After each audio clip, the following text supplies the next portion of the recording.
We had a feeling that Studio Gaga wouldn't do us dirty by giving us just a couple Berserk chapters in the calendar year 2024, and we're glad to see them come through on that feeling. Chapter 376 ended on the most hype cliffhanger ever, as Silat declared they were to prepare for war with Falconia, so chapter 377 brought him down to earth for a bit. Though it would have been awesome to dive right into the final battle, this is Berserk, and when things get a slow and deliberate turn, it's usually with good reason. And as it turns out, there are many reasons to be wary of the future, because not only are the Kushans' enemies closing in, their allies aren't being entirely honest with them either. So what exactly is making us say all this? Well, to find that out, you're gonna have to dig deep into the latest episode in Miura's epic saga, so don't worry because we've got you covered. In this video, we'll explain everything that went down in Berserk chapter 377 and discuss the past, present, and future implications of it all. Let's begin.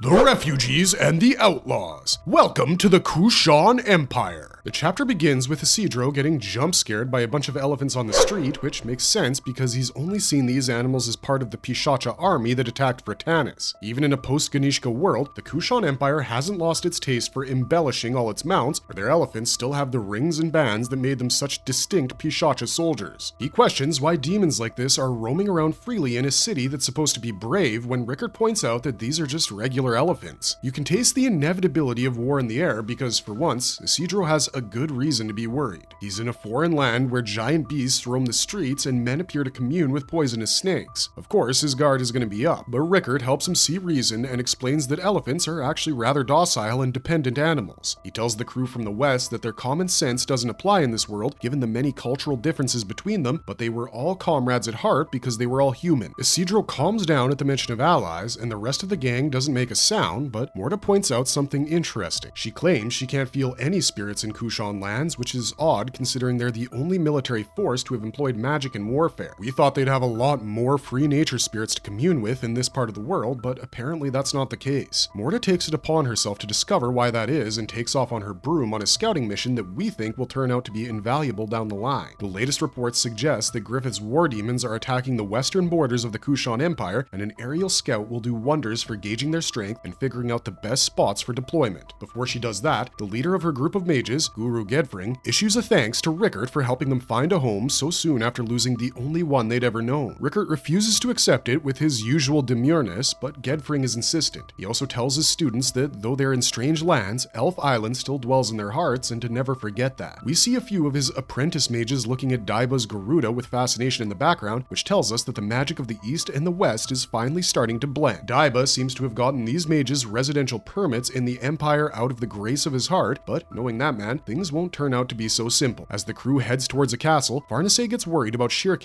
and takes her core group back to her mistress's location. Despite saving Guts from what appeared to be an abyssal vortex in the opening sequence of the previous chapter, Shirke is still not back inside her physical body, which is cause for concern. No magician, especially one of her age, has ever undertaken such an immense ritual by herself, and her return is what the entire magical community of Berserk is hedging their bets on. If Shirke's covert recon in Falconia works out, she'll be able to help the true defenders of humanity make the right moves in the war for the world, but for that, she needs to be conscious. Farnace takes Serpico, Isidro, and Puck with her, leaving her brother in Rickard's care, who himself appears to be having major doubts regarding their response strategy. As soon as he gets a quiet moment to himself, he thinks back on the conviction with which Silat declared they were going to attack the Falcons, because to him, things were moving too soon. The invasion had come in a bit too early. They weren't prepared. They won't be able to hold back the incoming tide, and in the end, even the Kushan will end up being swallowed by it. It's rare seeing Rickard get so gloomy about things, but then again, he's also being realistic. The news about Griffith's war demons attacking the Empire came way too close to Guts reaching Kushan shores. It was no coincidence that the Falcon was trying to get rid of all opposition to his rule as quickly and quietly as he could, because the longer they lived, the longer they could spread dissent against him in the world. The Kushan had to fulfill an impossible task, and the only man Rickard knew was capable of doing it with ease was Guts, but right now he's locked up in a dungeon somewhere. No wonder he's feeling gloomy, but the same can't be said about the main man Roderick. Ever since Salat's men boarded his ship, Roderick's been doing his absolute best to keep everyone alive while figuring out what the hell is really going on. The rest of the world had turned into a cesspool of chaos, but here in the Kushan Empire, it felt as though nothing had changed. They hadn't encountered a single fantasy beast or demonic element in their entire time out here in the East, and Roderick was wondering why that was the case. If you ask us, it probably has something to do with the fact that the Kushans have openly practiced magic a lot longer than the West, which has allowed them to develop more defenses against the supernatural. It's likely that the Kushan Empire is protected by a barrier similar to the one created by a spirit tree mage, which keeps out everything the Kushans don't want entering their territory. Sadly, this assumption is the best theory we've got to go off for now, because before Silat could explain why things were so peaceful, he was interrupted by the one man whose hand is still unclear. Daiba, the former wizard general, called their attention to the current Kushan Emperor's arrival because it was time to get down to the business of war.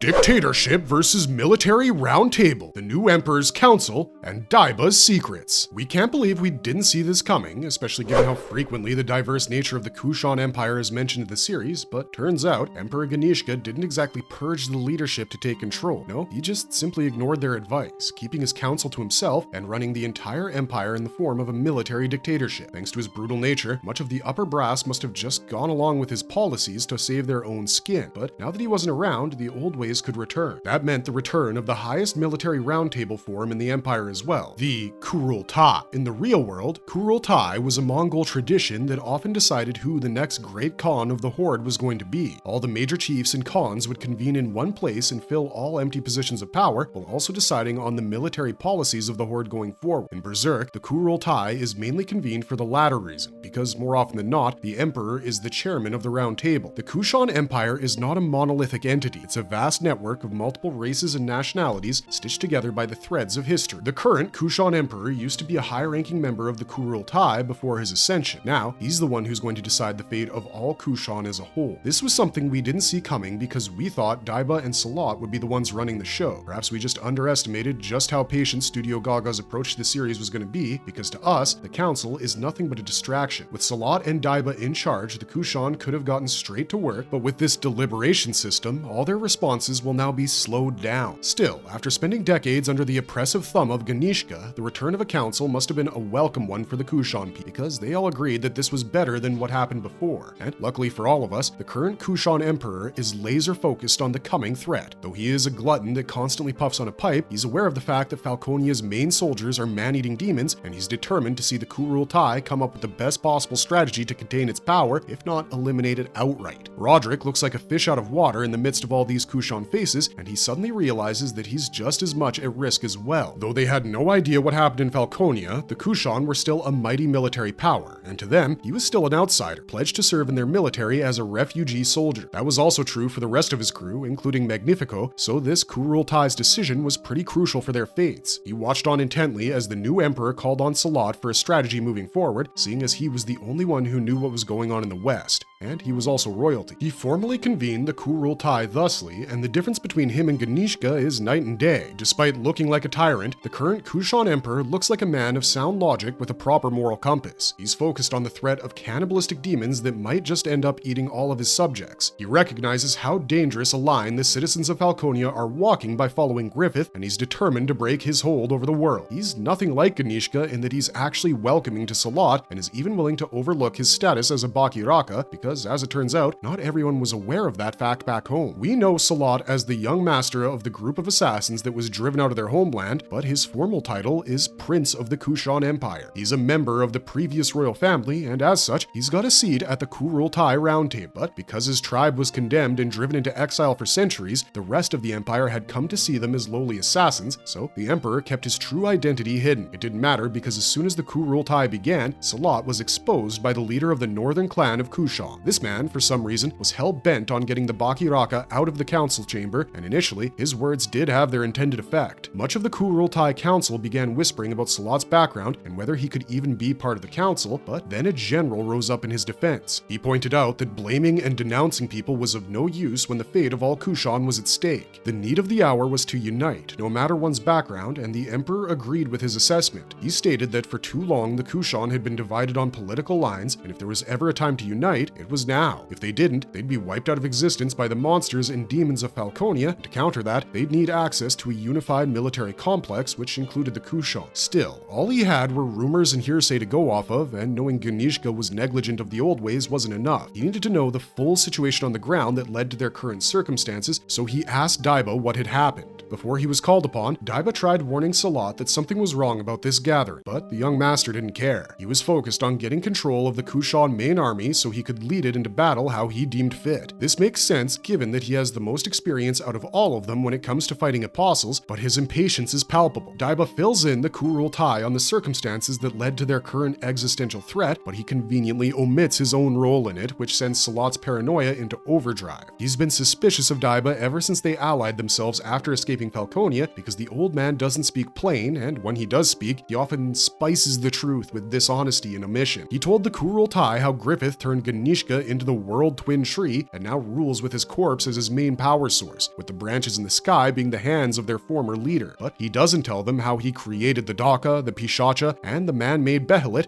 aka the demon womb which turned Ganishka into Shiva in the first place. Daiba was allied with an apostle from the moment he arrived in Berserk, so him skimping on details is never not going to be sus. He went out of his way to get the Elf-Helm mages settled in the Empire, but he's done nothing for the humans that arrived from the West. He knew Guts was the beast that they'd find when they set out to sea, but he neglected mentioning that to Silat. Now, he was covering up his involvement in unleashing hell on Earth, but Silat couldn't risk revealing that to everyone just yet. He needed his forces united, and telling people that Daiba perverted their military structure with his own dark sorcery would create division they wouldn't be able to recover from. So he makes a direct appeal to the Emperor to raise him to the rank of general and give him complete control over the Kushan army. He pleads his case by stating destruction was imminent if they idled around, and the Emperor was actually considering his request. It might even have been granted in the swiftest decision any military council has ever made, but just then, the northern clan's leader interjected once more. He insisted the Baki Raka be expelled for their mere presence was sullying the Kushan name, and he called the Emperor a fool for falling for Silat's deception. The clan leader was clearly having an off day because despite being part of the Kurultai, he just insulted the Emperor. The penalty for that was death in most cases, and many of his fellow counselors started pointing that out. But before any of them could actually do something about it, the northern clan leader keeled over and his back erupted in a rain of shadows, giving us the most unexpected comeback to date.